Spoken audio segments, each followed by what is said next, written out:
आज जो है हम सीखने वाले हैं सिंपल पास्ट टेंस। आइए देखते हैं सिंपल पास्ट टेंस। अब जैसे कि मैंने आपको बताया, जो टेंस है वो डिपेंड करते हैं सिचुएशन पे, टाइम पे। सिंपल पास्ट टेंस में कब यूज करूंगा? तो सिंपल पास्ट टेंस में तब यूज करूंगा जब कोई एक्शन, कोई ऐसी क्रिया जो पास्ट में, जो भूतकाल में, यानी कि जो पास्ट में, जो ऑलरेडी पास्ट में हो चुकी है, फिनिश्ड हो चुकी है। अब आप सोचिए, अगर कोई एक्शन पास्ट में खत्म हो चुकी है, फिनिश्ड हो चुकी है, तो वो शुरू कब हुई होगी? ऑब्वियस सी बात है, पास्ट में ही हुई होगी। तो यहाँ पे वही चीज सीखनी है। We use simple past tense to show the action which was finished in the past, जो पास्ट में ऑलरेडी हो चुकी है। कीवर्ड्स की बात करते हैं। कीवर्ड्स यानी कि ऐसे वर्ड्स जो सेंटेंस के अंदर आ जाते हैं, तो ज्यादातर उस सेंटेंस के चांसेस रहते हैं सिंपल पास्ट टेंस में होने के। पहला वर्ड है अगो। अगो यानी कि कुछ साल पहले, अगो 3 years अगो, 5 years अगो, जो आप करण जौहर की मूवी में ज्यादातर चीजें देखते हो। Later, 3 years later, 5 years later, जो चीजें आप ऑलरेडी देखते हो या जानते हो। यस्टरडे यानी कि जो कल बीत गया है वो। Last month, last day, last year, last time, last week, इस तरह के वर्ड्स अगर आपके सेंटेंस में आप यूज करते हो तो ज्यादातर चांसेस रहते हैं उस सेंटेंस के सिंपल पास्ट टेंस में होने के। अब बात करते हैं हम उसकी फॉर्मेशन की। फॉर्मेशन यानी सेंटेंस स्ट्रक्चर। देखो, positive formation, negative formation and interrogative formation, 3 types की फॉर्मेशन, 3 टाइप्स के सेंटेंसेस आपको हर टेंस में मिल जाएंगे। यहाँ पे पॉजिटिव फॉर्मेशन की हम बात करेंगे। फॉर्मेशन की शुरुआत कहाँ से होती है? हमेशा वो होती है सब्जेक्ट से। उसका एंड कहाँ से होता है? ऑब्जेक्ट से। अब बीच में क्या बचता है? एक बचता है हेल्पिंग वर्ब, दूसरा बचता है मेन वर्ब। तो यहाँ पे आपको V2 जो है वो ऐड करना है बीच में। वर्ब जो है हमने ऑलरेडी इससे पहले वाले वीडियो में सीख लिए थे। 3 टाइप्स के वर्ब है, V1, V2, V3, simple form, past form, past participle form. यहाँ पे पॉजिटिव फॉर्मेशन में आपको V2 यूज करना है, याद रखिएगा, past form of verb. Negative formation, negative formation में कौन सा वर्ड इंपॉर्टेंट होता है? नॉट।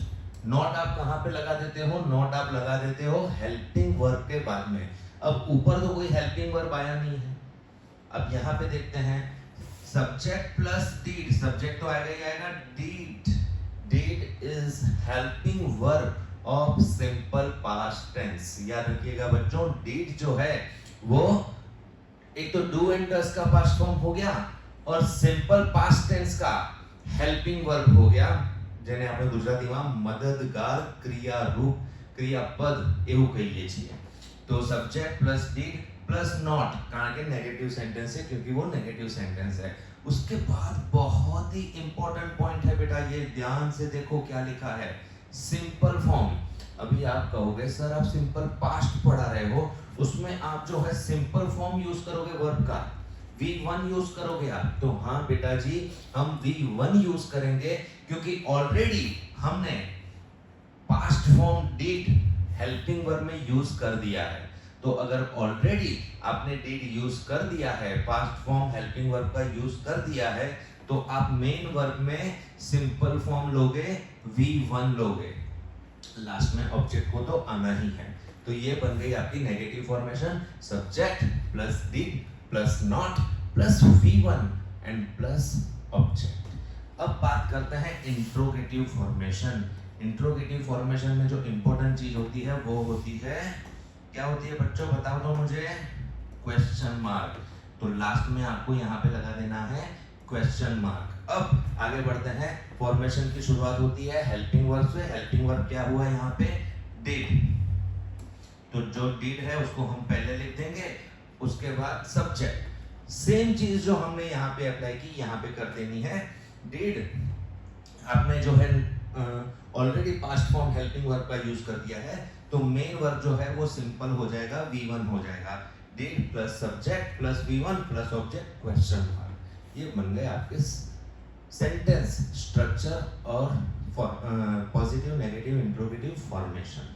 अब इसके आगे बढ़ते हैं, कुछ एग्जांपल्स हम यहाँ पे देख लेते हैं। देखिए, आई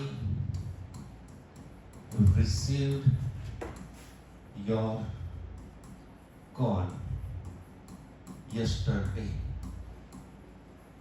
Okay, I subject receive V2, subject V2 your call, object yesterday, keyword। ये बन गया आपका पॉजिटिव सेंटेंस। इसी सेंटेंस को अगर मैं नेगेटिव में लिखना चाहूंगा तो मैंने लिखूंगा I did not। अब did not को जो है शॉर्ट फॉर्म, did not का शॉर्ट फॉर्म हो जाता है didn't। ठीक है बच्चों, और इसी तरह से जैसे do not, तो do not का हो गया don't। ओके, does not का हो गया doesn't।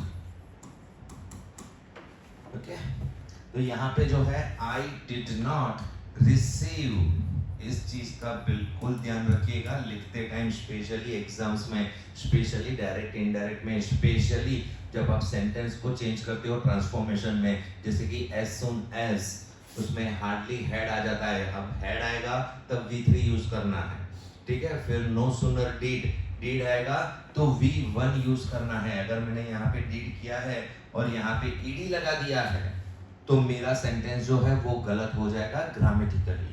तो यहाँ पे मुझे क्या करना है बच्चों, ईडी को हटा देना है, तो ये रिसीव हो जाएगा। क्या है रिसीव?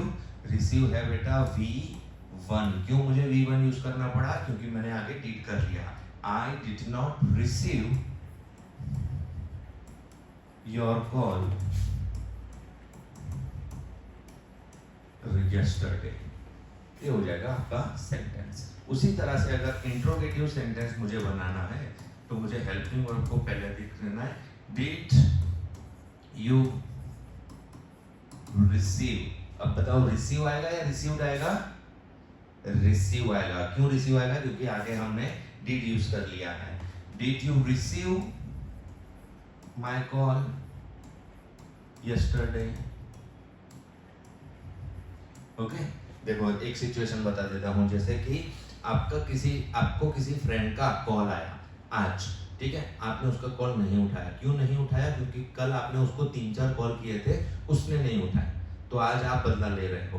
तो जब आप शाम को उसके 8, 10, 11, 12 कॉल आने पे आप उसका कॉल उठाते हो, फिर आप उसको क्या कहते हो? जब वो आपको कहता है कि भाई कॉल क्यों नहीं उठा रहा, तो हम क्या बोलते हैं?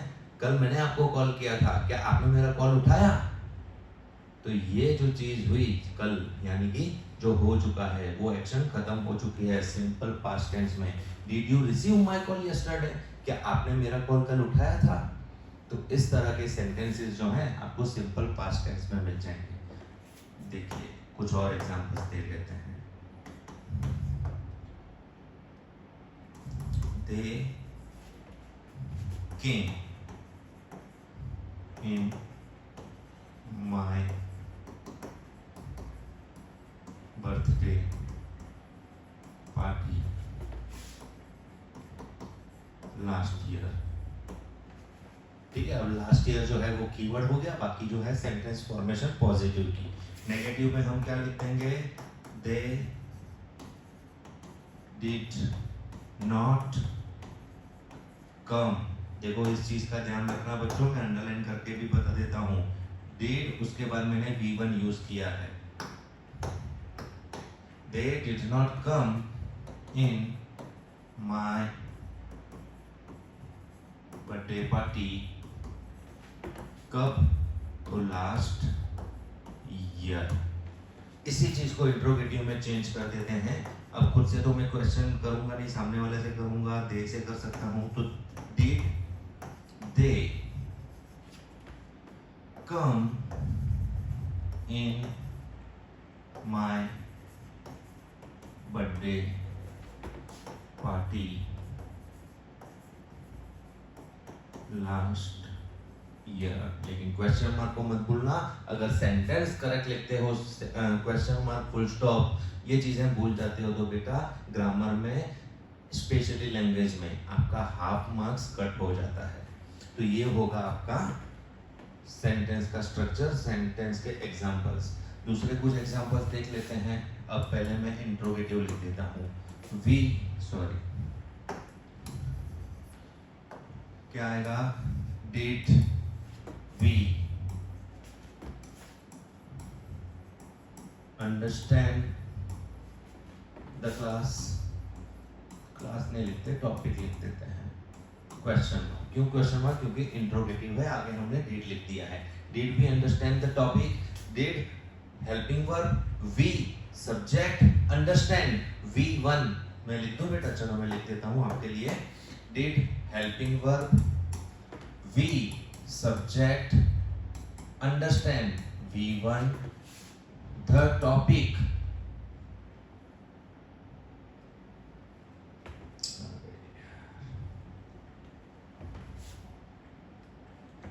टॉपिक बन गया आपका object and question mark.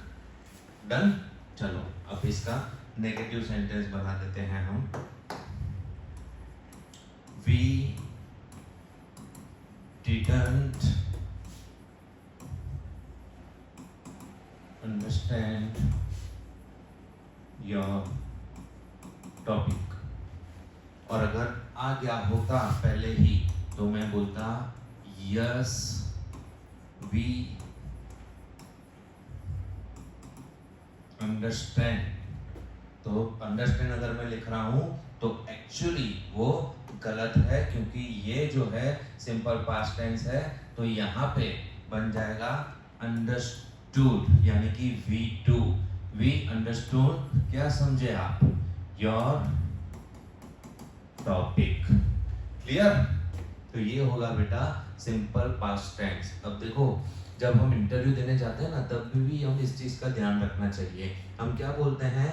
I completed my BBA, my BCA और what ever degree you have completed. लेकिन वहां पे आप अगर ऐसा बोल देते हो आई कंप्लीटेड तो ये गलत सेंटेंस होता है। ये सिंपल पास्ट बता देते हो। सिंपल पास्ट यानी खत्म हो चुका, वो नहीं। वहां पे आपको यूज करना है प्रेजेंट परफेक्ट टेंस, क्योंकि जो पास्ट में आपने डिग्री की है उसकी इफेक्ट प्रेजेंट में चल रही है, उसके डिपेंडेंट पे ही तो आप जॉब के लिए अप्लाई कर रहे हो। तो आपको बोलना है I have completed, I have completed BBA degree from so and so university. तो इस तरह के सेंटेंसेस बनते हैं। इस तरह से टेंस स्पेशली किस टाइम पे यूज करने हैं वो समझा जाता है। एक लास्ट एग्जांपल आपके लिए लिख देता हूं यहाँ पे। Positive Karan played cricket with us last night. Okay, आजकल क्रिकेट बॉक्स खेलते हैं बच्चे रात को क्रिकेट में। तो करण जो था वो हमारे साथ कल रात में क्रिकेट खेल रहा था।